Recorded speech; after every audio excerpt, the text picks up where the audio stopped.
How are we feeling today? Okay, we're asleep. I'm also realizing I might want to remove that 2015 thing from my bio because it really shows Yeah, it how kinda old I am. dates It kind us. of dates me. Yeah. Kind of dates me. I was 2019, so. Dates me once again. All right, so I'm pretty pumped for this because I've been a huge fan / consumer of Dagne Dover for years. And we've been trying to meet up for like a year, and now we've met up the second time in the same week.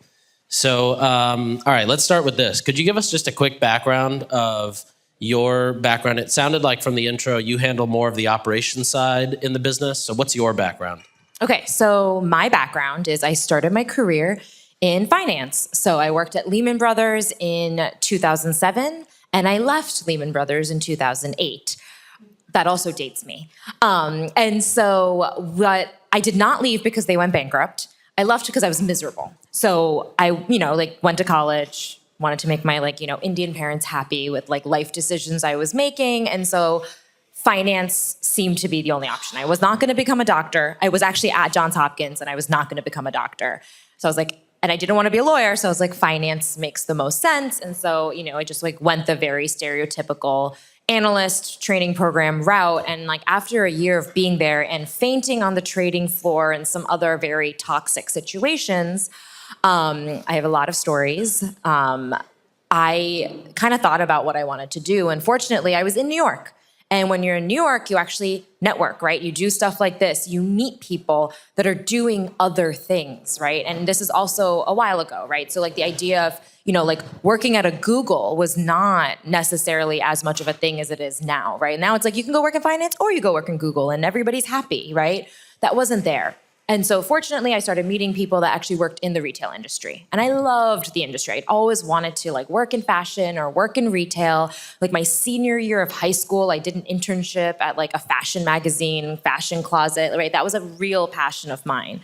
But I didn't understand how somebody who's really good at numbers and finance was going to fit into the industry. But it's a business, right? You need to run the business. Everybody here knows that. So I ended up being friends with this wonderful woman, Melissa Shin then, Melissa Mash now, and she was working at Coach, and she was like, hey, one night she was like, I'm grabbing dinner with a friend who I used to work with. Why don't you join? I did. This woman ended up being head of planning at Club Monaco, and planning and inventory management, planning, merchandising, it works well if you're good at spreadsheet work. So I ended up getting a job offer 3 weeks later, left Lehman. Lehman went bankrupt the next month. My CEO over at Club Monaco loved reminding me that he's like, you were nervous taking that big jump and the big pay cut, but which business is gonna survive? I was like, I hear you. So it was a really great experience because it was a good-sized company, right? It was 100 corporate employees at the time and owned by Ralph Lauren, so deep pockets, but still run pretty independently. And there actually was a lot of opportunity to not just, be a kick-ass inventory manager and planner, but also learn about merchandising, learn about the entire supply chain. And I'm the type of person that asks a lot of questions. And I also like to be hey, I can help you read this report if you can explain to me what you're doing. And because I had that attitude, I ended up finding out that there were all these operational and supply chain challenges that people were experiencing within the company. And a lot of it could be fixed through Excel or some programming and things like that. So I actually built a lot of internal tools. Then I decided to go to business school. So I got into went to Wharton. And I went in with the idea to take the work that I had done, and I'd also then done some extra consulting work as people went to other companies to kind of build out similar tools. And I was like, oh, let me turn this into a business, right? A SaaS B2B, for early to mid-sized retailers. This sounds like a great idea. But at the end of the day, I'm not a developer, all that stuff. And then Twilio was created because it was basically that. We use Twilio. It's great. And I then reconnected with my friend Melissa. Remember Melissa? And she was obsessed with solving handbag problems. She was I was interviewing for Wharton, and the night before my interview, I'm staying with her, and she's like, okay, tell me why you're carrying this. What's going on? What are your problems? And I was like, can we talk about my interview tomorrow? I would like to just get into school. A year later, not even a year later, a couple months later, I start school. She's still obsessed. She's still trying to figure it out. She hosts a focus group, and I call her that night, and I was like, hi, remember that other idea? That does not sound as awesome as this idea. Like, let's do it. And we knew each other. So while we were both pursuing our MBAs, we're such different personalities. I am like ops, finance, revenue strategy. Like, how do we execute and bring this product to market? Mel is ideas, right? Like, she had the vision. She'd worked at Coach. In her last stint, was interacting with customers and just realized that the product wasn't working for people, right? Like, everybody was carrying a laptop now. Like, this is 2009, 2010 that we're talking about. Like, people are like, a water bottle spills in my bag and it ruins everything. Like, and nobody was creating something that actually had that functionality beyond maybe a Tumi. And as a woman especially, like, who wanted to carry a Tumi handbag? And so she wanted to start this. I was like, I believe in this. We had very complementary skill sets. And simultaneously, we found Jessie Dover, who's the Dover of Dagne Dover. And she had recently graduated from Parsons and was miserable in her big company, like design assistant job. So she was freelancing on the side to figure something out. And then same thing. She's like, oh my God, like, yes, why wasn't I trained to think about like interior functionality just as much as design and what you want to like put down a runway? And she's like an insanely talented designer, loved the vision, and we've been running for like 11 years now. Wow. That's amazing. I didn't realize it was that. It's been 11 years. It's been 11 years. It's been a minute. Would you say, actually, how did you think about, so like the idea of realizing at Coach that Melissa saw this gap in the market? Like what validated that to a point where you guys decided we're going to go all in on this? Like focus groups and surveys. Like, so what was amazing about being in business school was we had like 1,000+ people that we could tap into and talk to that were the original target demographic. And so we were, and then also our personal networks. And also this was 12 years ago now, if we're talking about like the venture initiation period. And this is when you could put a link up for a survey on Facebook, and people would fill out the survey, people would share with their people. So we got tons of responses, and it was like unbelievable and undeniable that there was a hole in the market. Like, but we also didn't want to put all of the like time and effort and energy into creating a product without knowing if people actually were going to then pay what we expected them to pay, right? So we did all the surveying, we went through the process, we did the branding exercise, we started making samples with manufacturers in New York. So really expensive, but really low minimums, right? So it seemed like a really great way to get to an MVP. And then we launched a pre-sale in March of 2013. We did like 40K in revenue, like pretty quickly. We could not keep up with that. So immediately we're like, we need to go to Asia, we need to find a factory. We raised some money off of like that initial success. And then we shifted production in 2014 to Asia. And then like kind of August 2014, our first production run came in from an Asian manufacturer. So it was like at scale and also much better quality. And that's really when the business started to take off.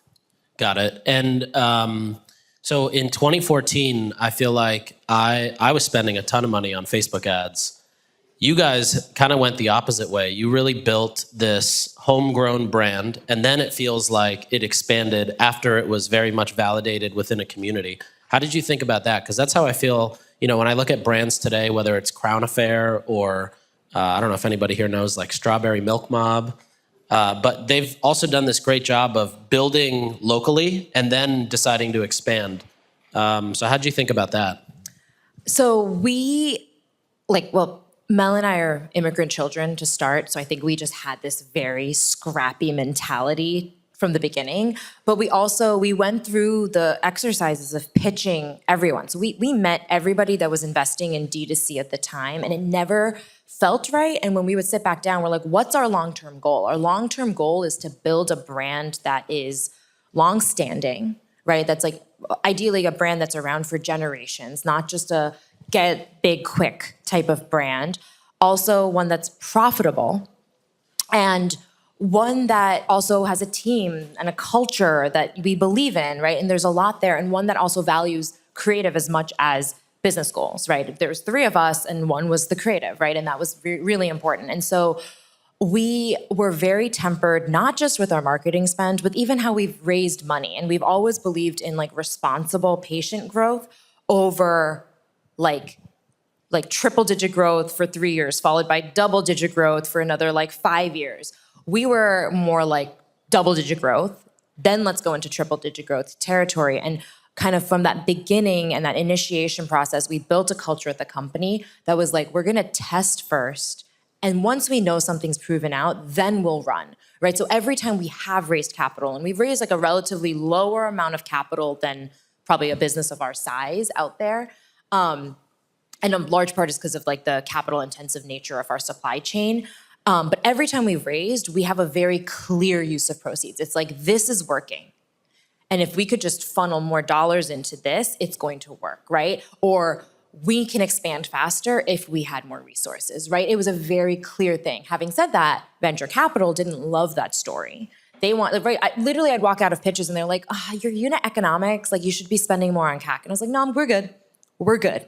We're going to do it this way. This is how we want to do it. And then over time, we met investors that were much more like patient capital, and they believe that like brand building is a 10+ year process. So we have in our stack, we have more like family offices or strategic capital, right? Like hedge funds who like to invest in private companies that are in the same space as like the public markets, right? That they invest in to better inform their like public market decision making and things like that. And then just like high net worth individuals. And that's how we funded the business to this date. And it's really nice because they're happy as long as we're moving to the right and up, right? The slope of that actual curve hasn't been as important. And so then marketing spend specifically was a very important input into how we decided to grow the business, but then also get to profitability. And then the other big benefit was we wanted to create a real customer base, a loyal customer base that would come back and love us and build our community. So when everybody was throwing money at Facebook and then Instagram, which we did, right? Like you have to do a certain amount. We were actually like doing like, oh my God, we did this roadshow. It was called Dagne on Tour. We still internally, those of us that are still around that did it, like we literally would pick up and we did trunk shows in like every city, and we met customers and we did cool things with them. They got to know the brand, and literally I meet people now and they're like, I like learned about Dagne in Chicago at a Dagne on Tour event where we like did like painted and had a little pop-up. Like it's crazy, but like that built our community. And to this day, we still believe in like community first, organic, authentic connections first, and then funnel dollars into the channels that work. It sounds like there was nothing that was like a huge catapult for building the brand. It was basically a bunch of small things along the way. Were there any that stood out outside of like the trade show that you think are still applicable today? Like if you were a younger brand today that you would go out and do again? Yeah, so we're very much a product first company. My thesis is you could be a product first or a marketing first brand, right? We are product first through and through. And I think one of the most like seminal, like pivotal moments for the brand was 2017 when we launched our 365 collection, which is our neoprene collection. So for most of you in the room who know the brand, you probably know us for our neoprene bags. We actually do sell leather handbags and things. I've recently learned there's a lot of people that don't know we do that. But it was a moment for us because we took the like pushing and shifting of the status quo in our industry further. Because originally we started with a traditional handbag for women that had the functionality. But with neoprene, we took a new material that was like meant for scuba suits and like lunch boxes and turned it into backpacks and carry-alls and fanny packs. And it was also when, athleisure was spiking. But people are like, well, what am I gonna wear with that? Or like the workforce was getting more casual. What am I gonna carry? And so that was really great for us. What that allowed for was not just for us to expand our customer base, but it also allowed us to really differentiate ourselves with wholesalers, right? So like Equinox picked us up. Like to this day, great customer acquisition channel.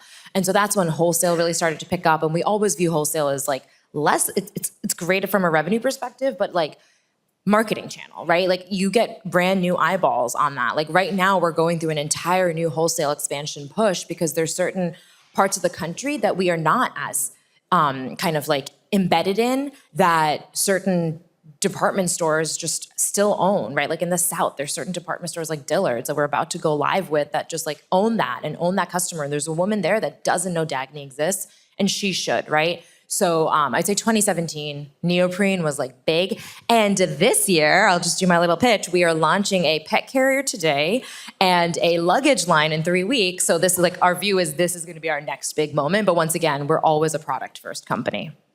So I feel like the more predictable way to grow the company, or like when you're in an Excel sheet and growing the company, it happens after there's a very clear like click between the product and the people who are buying it.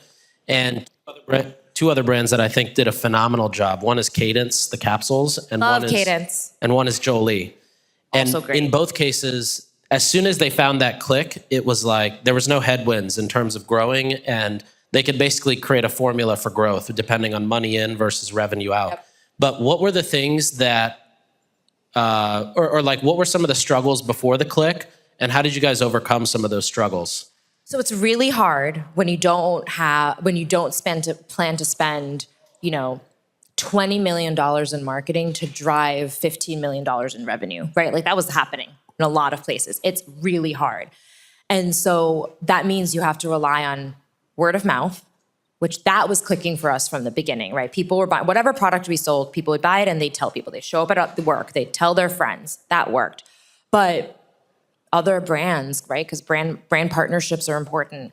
Influencers, celebs, like convincing them and getting a lot of no's is hard. Like we often now, fortunately, like we kind of reach out to anyone and the response is generally positive. It might be like, oh, this needs to be paid, or this doesn't make sense right now. Like the no's are not because of us. It's because of other reasons, right? Or it's we don't want to spend the dollars, so that's fine, right? And we have to often remind our team, the newer team members, we're like, this is not how it always was, right? Because we weren't just saying, fine, we want this mega influencer to wear our stuff, we're gonna pay her $100,000. It was very different. But I think that trained us to say, relationships are important. Like I think everything about being a founder and running a business is about relationships. And so we then focused on who does love the product. Let's gift a ton. We had a product to gift. Let's get the product. If we get the product in the hands of the people that we think are going to love this, whether it's customers or a celebrity or an influencer or a potential brand partner, they're going to try it, they're going to use it, and they're going to love it, and they're going to come back. And as a result, when we decided to go into paid influencer marketing, for example, our CACs have been very low. Like we said, 1,000% ROAS is on that spend. I actually think right now we're like even higher. And it's because, and everybody's like, how do you do that? And it's because we start by gifting. Like our ideal 360, we call it a 360 relationship with the customer, a 360 relationship with influencers, brands, everything is we start by gifting. And if we see that there's organic, authentic, natural love for the product, and not everybody loves it, and that's okay, then we go into, okay, do you want to now post? Do you want a discount code to share with your followers? Do you want to be included in a gift box that we're doing? Like all of this type of stuff. And then, if they're like, hey, well, for that, we need to be paid, we negotiate, right? We respect that. But at the same time, we're fortunate where enough people love us that they're just like, oh my God, thank you for the discount code. My followers are always asking what I'm carrying when I'm like going through the airport. So they're just going to be happy. And so we build off that, and like it was a long process, and it was never just a click. I would say about 3 years ago, it turned into much more of like a thing, but we'd hit critical mass. And so you have to have patience. Totally. And I think in the apparel space too, it's also very hard. Like I feel like I almost never invest in apparel companies because I feel like they either hit or you're just fighting an upstream battle for the rest of your brand's life. Okay, let's talk about a little bit about the wholesale and retail side. So you guys have a store in Soho, NoHo area. Is that the only store or you have multiple stores? That is the only store. Okay, because what was because every time we consider opening a new store, it is easier, frankly, to rationalize the financial and human capital resources to go further into a channel. So for example, influencer marketing is working really well for us. And I was like, well, if I just hire a couple more people there, like I know what that math is. Having said that, there is the benefit of like the brand presence, right? It's a massive billboard. So we consider always expanding, but then let's go into wholesale because that often ends up being kind of like the other option. Yeah, that makes a lot of sense. Do you see higher AOV in stores than online? Yeah, we see very high conversion in store, and AOV is relatively higher. Like it's not massively higher, but it is higher. And from a marketing standpoint, how do you market differently, or do you not market differently when it comes to people who are trying to buy in wholesale, or you're trying to drive sell-through in wholesale versus e-commerce? Our marketing is very similar because the hook is always the like top-down like functionality, right? Like if you think about it from like imagery and content, it's like we do any sort of top-down, whether it's a packing video, a shot, like no matter you're in, you're on the floor at Nordstrom or you're in our store or you're online, like that's what works. But what's really cool about having our own store though is we're able to really play with it more and like turn it more into a thing. So if you go into the store, which is only a couple blocks away on Lafayette, there'd be packing stations. And so you can actually like take real items and pack up your bag to figure out if what you're actually looking to carry works, right? Rather than like buying the bag, going home, realizing it didn't work for this, like that entire process. And so that's hence stores high conversion. And over the years, we've worked with some of our wholesale partners to try to mimic that, but it's hard, right? When there's like limited square footage per brand. And then online, it's really about content. What are, going back to some of the earlier days, what were some of the key hires that helped you really build the brand before you decided to scale? So our second hire, who's still at the company, was a sourcing and production expert. And so I think what she proved is what I've learned over the years is, especially when you're early stage, is like, know what you are good at and know what somebody else could come in and just do significantly better, right? Like own your strengths and own what is an area that's just like, I don't know what's happening. And so for the three of us, there were a lot of areas that we were like, yeah, I got this. I can do this for a while. But sourcing and production, we were just like, we're out of our depth really fast. It's a very complex supply chain. Also, it's a very insular factory network in the handbag world, right? So it's like you need to know somebody to get in. Like you need to know the owner. And we were just trying to figure that out. And so she came to us. She was like one of the biggest wins. She had years of experience. I literally met her through a friend and I was like, I cannot hire you because I cannot afford you. But she was looking for opportunity. She was tired of working at big brands and she also had a young kid and she was tired of being beholden to like a corporate culture that was not very like parent friendly. And she's like, well, you guys are young women. I assume you'll be really flexible with that. I was like, I don't care. You show up whenever you want. Hang out with your kid whenever you want. Like you get your job done. I don't care because you are going to be better. And literally like from 3 weeks into her job, she was like making a massive impact and she still does to this day. But she also helped us like kind of set this very flex, especially like family friendly culture at the company, which is like what was one of our like personal goals when we started. That's awesome. All right, last question I have for you is today you're launching the pet carrier. Yes. So how today's launch, so like I went to JFK a couple weeks ago. I saw the Dagne Dover billboard in Terminal 5. Obviously, today you're launching the pet carrier. There's a huge probably push and a campaign to get that out. What did you guys do 7 years ago to launch a product with the neoprene versus what are you guys doing today to launch the product? Oh my God, I'm like wishing we were 7 years ago these days. Like it is so different to launch a like major product line when you're at scale, because it is full stack, everything. We literally, when we launched neoprene, we launched it. I think we ran some Instagram ads. We like gifted some product to people. We weren't even paying anyone. And I think that's about it. And then we emailed our customer base and was like, please buy this, literally. And I think we did like an early access launch probably where we gave like VIP customers. At that time, we used to run our list based on, this is before we had like a loyalty program or anything built in, based on like productive CLV, which by the way, don't ever do that because customers get mad at you.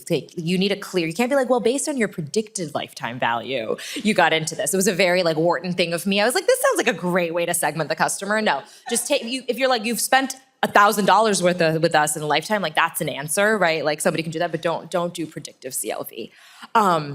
But yeah, like that's all we did. This time it's full court press, right? So we have 2 big launches back to back. We have this pet carrier. So this one is a little bit more small. Like we're currently in the middle of early access VIP window, and then in a couple hours it'll be a public launch. So if you go to the site right now, you can't buy it unless you're a VIP at Dagne. And then we're doing like just a normal digital push, right? So gifting organically and paid to influencers in space. A lot of the good thing about a pet carrier is a lot of people that love our product have pets. So we're going to our tried and true people, right?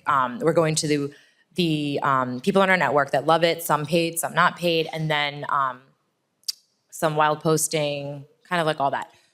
Our luggage launch is much bigger. So we're going to do a whole like airport out of home push because we want to be where people are. We're hosting events. Like it's literally the entire stack. OTT, CTV, like name it, we're doing it. But what's nice though about doing all of this today is we know which channels work for us and which ones don't. So we're able to be, I think, very smart about what the budgets are against each of these channels. Amazing. That's all the time we have today, but thank you so much for sharing all this wisdom. Well, thank you. This was nice.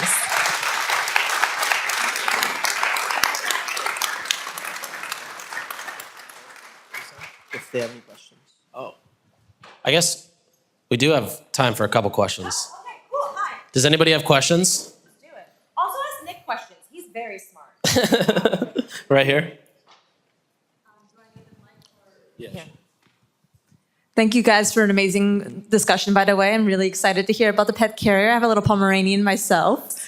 I would love to hear if you're planning to do more temporary brick and mortar experiences, hosting pop-up shops, since you don't want to invest in a more permanent space. We're working through it. We are chock full of product launches for the next 2 years. So like there's also a major focus on that, the investment into those. And so we're working through it. I think we're trying to find the right balance between our like core DNA of test and then run, and then also practically what you can do, right? Because I think pop-ups are still a huge CapEx, right? Like it's really hard to do like a quick and dirty anymore these days. And also like where we are as a brand, right? Like their expectation is different. And so like honestly, I'm like running like ROI analysis on everything and figuring out what's going to be the most important. But yes, you will definitely see more of a physical presence of us over the next 2 years. And if I can ask one more question, what are some areas of opportunity you're looking forward to in the next coming retail year or two? Community engagement. I think like we started the brand by like interacting and engaging with our community, and we are really diving into that as well again. Like if you go to the store on any weekend, like something's happening, like people love it. Like we host private events at our store, and it's a great way to bring different groups together. Like there's just community engagement and activation is something we've always loved, and we're finding, especially in this like skyrocketing CAC environment, like why not just go back to the people that love us and build that out further? Thank you very so much. Who else got a question right here? Yeah, thank you so much for speaking. I mean, it's really inspiring to hear you. I have two questions, actually. One question, the first one is, you previously mentioned that you guys have leather products, but a lot of consumers are only aware of your neoprene. So how do you go about, introducing that and expanding that kind of knowledge to your existing consumers and already new customers and stuff? Great question, because it is something that we truly, we don't struggle with, but it's a hard decision, because if you want to look at ROI alone, like if I take Instagram ads, our indie diaper backpack, which is our #1 selling style, it has the highest ROI. Like no matter what, like we serve those ads, they work. But if we want to balance it out and make sure, like, if you're looking for a new work tote, that Dagne has a work tote, that. So what I actually have done over the past year or two is really work through different CAC / like ROAS assumptions based on product line. And we're actually continuing to do that more. And for me, honestly, part of it was like when you're in a brand, I don't know how many of you feel this way, but like when you're in the brand, you sometimes forget, right? That's like the epiphany moment that truly, like there are people who only know us for our neoprene bags or like active bags, right? Versus like a traditional work tote happened during actually a private event. We had like a law firm doing a private shopping event. And like all these people are like, oh my God, I love Dagne, and blah, blah, blah. And then they were like, and you had a bunch of like lawyers in the room, and they're like, wait, I didn't know you did a work bag. Like I showed up today to buy a backpack, and they're like, but I think I'm gonna buy a work tote now. And I was like, oh my God, like I'm like messaging our marketing team. I was like, this was interesting. And so I think it's email is a huge vehicle, right? Because social has actually always had a very balanced feed between all of our product lines, but we really find email ends up being where we are able to truly get that story in front of the customer. Gotcha. Thank you. And then, like, how did you go about driving traffic into your store when it first opened? Oh, well, that's a fun story. We signed a lease in November of 2019 after having run an 18-month pop-up like 3 blocks away. So we were like super confident. We're like, unit economics work. Like we got like the financial model on this thing makes sense. We like know what to build out. We're like, this is great. It's going to be profitable from day one because we tested and learned and then deployed a full strategy. Signed a lease in November 2019, started build out, and then we all know what happened. And so then we didn't actually start finishing the build and then opening in October, November 2020.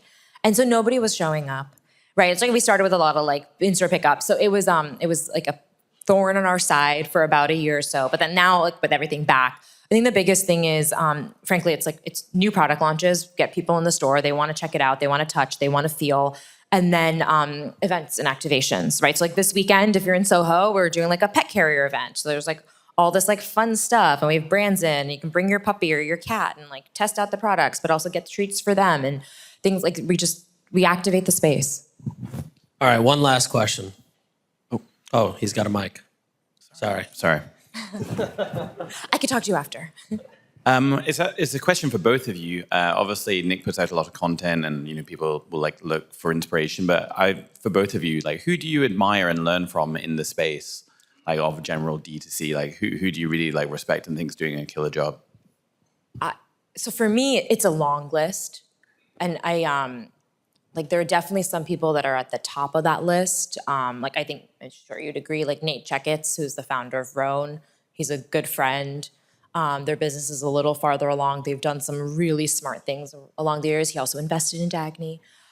So he's him, like Davis Smith of Cotopaxi. Like those are probably some of the ones that are at the top of my list, where they've just had prolific careers and just are really good people who also have similar brand values in that like they care about their customer, they care about being a conscious brand, like all of that. And